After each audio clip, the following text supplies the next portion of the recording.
सभी को नमस्कार। मेरे इस YouTube channel EO extra and ordinary में आज हम डिस्कस करने वाले हैं properties of matter and acoustics के काफ़ी इंपॉर्टेंट टॉपिक्स को, जैसे कि elasticity, stress, strain, Poisson's ratio, SS graph यानी स्ट्रेस स्ट्रेन ग्राफ, और उसके बाद हुक्स लॉ को।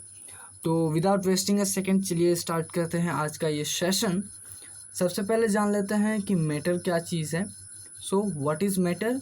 Matter is anything that acquires space and it has mass as well as volume. यानी किसी भी चीज़ को हम मैटर तभी कहेंगे जब उसमें मास हो, वॉल्यूम हो और वो किसी स्पेस को एक्वायर करता हो, कवर करता हो। ठीक है, ओके। तो चलिए स्टार्ट करते हैं। स्टार्ट टॉपिक इलास्टिसिटी से। इसको हम पढ़ेंगे 3 पॉइंट्स से। First point is the definition. It is the ability of a deform material body to return its original shape and size when the force causing the deformation are removed. A body with this ability is said to behave elastically. तो elasticity जो है ये material का एक ability है, जहाँ में क्या होता है कि एक मटेरियल डिफॉर्म्ड होने के बावजूद भी, यानी उसका जो साइज है, शेप है, वो एक्सटर्नल फोर्स की वजह से चेंज होने के बावजूद भी वो रिटर्न अपने ओरिजिनल शेप एंड साइज में आ जाता है आफ्टर रिमूविंग द फोर्स। ठीक है, external force, that external force. तो इसी को इलास्टिसिटी कहा जाता है। Okay, so elasticity is the property of matter, यानी मैटर का ही एक प्रॉपर्टी है elasticity, which has the ability to bend and changing the shape. Okay, तो इसी स्लाइड से रिलेटेड आपके लिए क्वेश्चन लाया हूँ मैं कि how does any object bend. ये आपको आंसर कमेंट करना है। ओके, ठीक है। अब बात करते हैं हम स्ट्रेस की। सो अगर हम फिजिक्स में स्टडी करना चाहें इसको, तो ये हो जाता है the force applied per unit area of a material, यानी किसी भी मटेरियल का पर यूनिट एरिया में फोर्स कितना लग रहा है वही इसको स्टडी करा जाता है। ठीक है, फोर्स अप्लाई किया हुआ फोर्स को ही स्टडी किया जाता है, अप्लाई किया जाता है। तो ये क्यों है? क्योंकि इसमें हमें मेज़र करना होता है कि एक एरिया में कितना फोर्स लग रहा है, तो उसी को हम स्ट्रेस कहते हैं जब हम उसको स्टडी करते हैं। ओके, तो जिसका एक फॉर्मूला है कि stress is equal to restoring force divided by area which is equal, अगर हम रिस्टोरिंग फोर्स को एफ आर से डिनोट करें, डिवाइडेड बाय एरिया को अगर हम ए से डिनोट करें, तो इसका फॉर्मूला हो जाता है एफ बाय ए। यूनिट की बात करें, एसआई यूनिट की बात करें, तो ये हो जाए फोर्स का जो एसआई यूनिट है वो न्यूटन है, डिवाइडेड बाय एरिया का मीटर स्क्वायर होता है, तो विच इज़ इक्वल न्यूटन पर मीटर स्क्वायर हो जाता है इसका एसआई यूनिट। डायमेंशन की बात करें तो ये हो जाता है ML-1T-2। अगर आपको डायमेंशन के बारे में जानकारी चाहिए तो प्लीज़ डू कमेंट। ओके, चलिए अब हम आगे बढ़ते हैं स्ट्रेन टॉपिक की तरफ। Strain is the basically the ratio of change in length to the original length, यानी strain is equal to change in length divided by original length, ये इसका रेशियो है। ठीक है, तो अगर हम चेंज इन लेंथ को डेल्टा एल या डी एल से डिनोट करें, ओरिजिनल लेंथ को अगर हम एल से डिनोट करें, तो ये इसका फॉर्मूला हो जाता है। प्रैक्टिकली समझते हैं इसको। लेट करो कि आपके पास कोई रबर है जो कि अप्रॉक्स 3 सेंटीमीटर है, जो कि इसका ओरिजिनल लेंथ हो गया। तो जब आपने इस तरफ इसको फोर्स लगाया, स्ट्रेच किया, तो इसका जो लेंथ है वो चेंज हो गया, जो कि अप्रॉक्स 6 सेंटीमीटर तक हो गया। तो ओरिजिनल लेंथ से चेंज हुआ 3 सेंटीमीटर, यानी लेंथ जो वो इंक्रीज हुआ 3 सेंटीमीटर, जो कि इसका डीएल है, यानी चेंज इन लेंथ है। फॉर्मूला में पुट करके देखते हैं, डीएल कितना हो गया हमारा 3 डिवाइडेड बाय ओरिजिनल लेंथ 3, तो equal 1।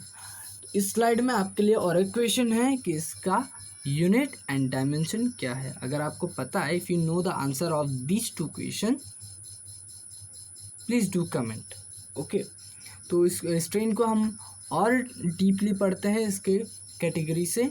Strain can be categorize into 2, and that is lateral strain and longitudinal strain. Lateral strain क्या है? It's the ratio of change in radius to the original radius, ठीक है। अगर longitudinal की बात करें तो it's the ratio of change in length to the original length, right. Lateral strain का फॉर्मूला हो जाता है dr/r, जहाँ में r जो है वो रेडियस को डिनोट कर रहा है एंड d जो है वो चेंज को डिनोट कर रहा है। और अगर हम बात करें लॉन्गिट्यूडिनल स्ट्रेन की तो ये हो जाता है dl/l, जहाँ में l जो है वो लेंथ को डिनोट कर रहा है। और इसको समझते हैं पॉइसन्स रेशियो से। स्ट्रेन को हम और डीपली समझते हैं पॉइसन्स रेशियो से। सो पॉइसन्स रेशियो क्या है? Poisson's ratio it's the ratio of lateral strain to the longitudinal strain is called Poisson's ratio, यानी lateral strain divided by longitudinal strain, यानी dr/r divided by dl/l। Simplify करें तो dr/l divided by rd/l। Practically समझते हैं इसको। Late करो कि इस तरह का कोई मटेरियल है जिसमें रेडियस जो है इतना है, लेंथ जो है वो इतना है। अगर हमने इस तरफ इसको स्ट्रेच किया, इस तरफ भी हमने स्ट्रेच किया, यानी दोनों तरफ स्ट्रेच किया, तो इसका जो रेडियस है वो बढ़ जाएगा, राइट, इंक्रीज हो जाएगा। क्या इंक्रीज होगा? रेडियस इंक्रीज होगा।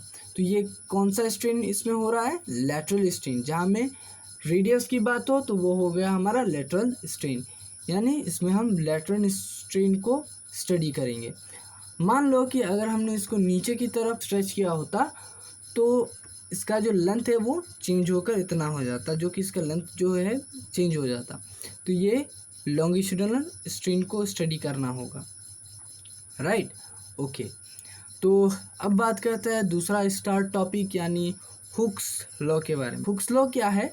A law stating that the strain in a solid is proportional to the applied stress within the elastic limit of the solid।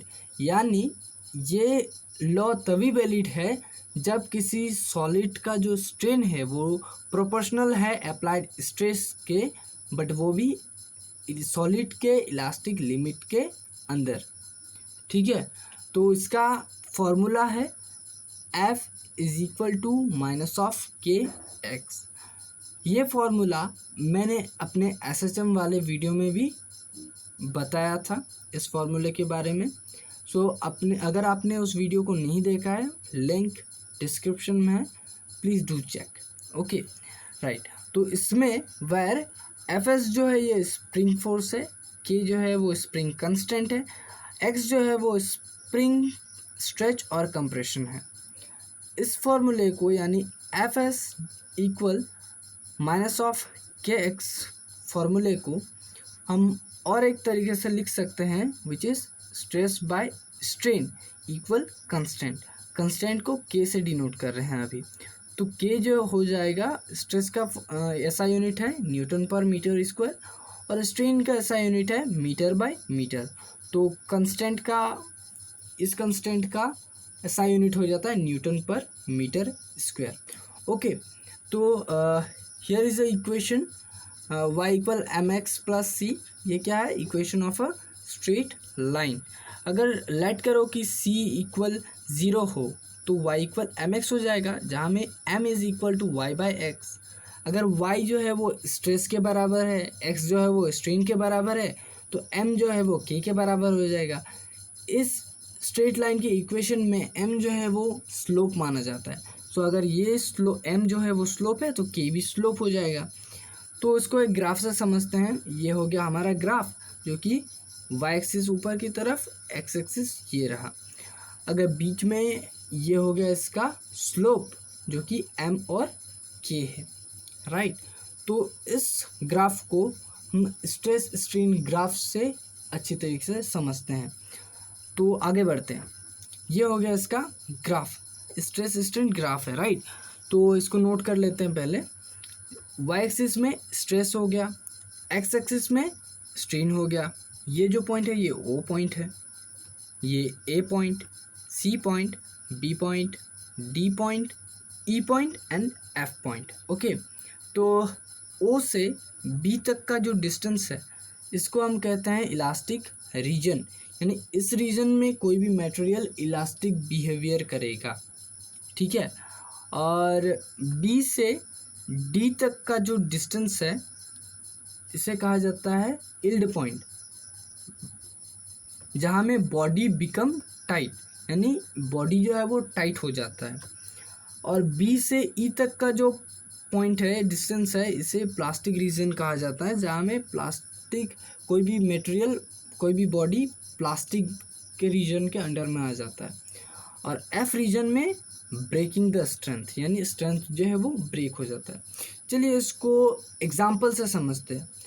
Late करो कि एक रबर है, जब आपने उसको स्ट्रेच किया तो आराम से वो स्ट्रेचेबल हो रहा है, तो वो इलास्टिक रीजन है, ठीक है। उसमें वो इलास्टिक रीजन के अंडर ही है, यानी ओ से बी पॉइंट तक है।